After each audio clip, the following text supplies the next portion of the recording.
Landlords, Makayla here with another What's What Wednesday. So on today's What, we're going to be talking about what is the true cost of vacancy. We all know and we've all experienced vacancy. However, do you truly know, and I'm talking about the dollar amount, that it costs you while your property is vacant? So we know we're not earning a rental income, right? Well, just because we're not earning an income, that doesn't mean that bills stop. You still have to pay for property taxes, insurance, utilities, and all of the other miscellaneous things that come with taking care of your home. So what is it truly costing you? Well, I went ahead and linked an article down below, but I will place the chart in that article right here.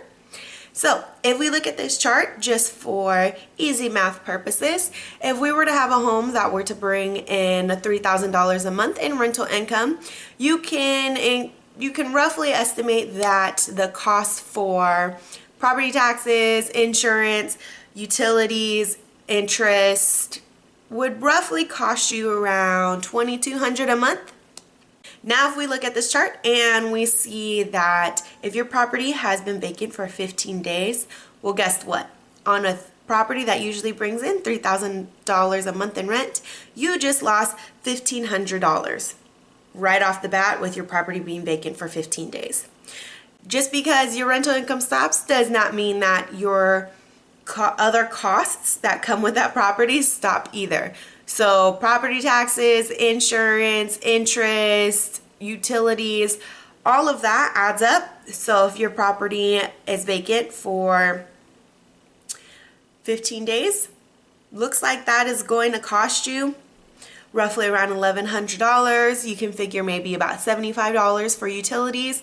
So in total, after 15 days, you would have roughly lost $2,675 just in 15 days. I will have the article linked down below so that way you can go through this chart for yourself to see what it would cost you roughly for a 15-day vacancy, a 30-day vacancy, a 45-day vacancy, and oh my gosh, a 60-day vacancy.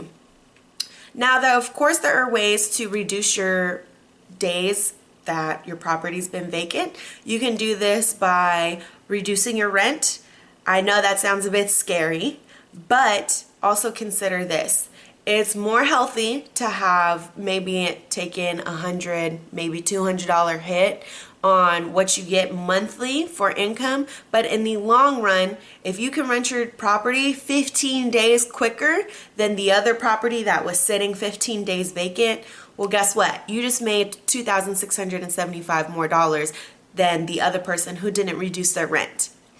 Another way to do this is to actually enhance your property. Take this time, put some money into the property as far as, maybe you need to update appliances, maybe you need to update light fixtures and door handles because maybe you still have brass. No one really wants to see brass anymore. You have to remember who your renters are. You want to make sure that this property is as attractive to them as possible because that will reduce your days on vacancy.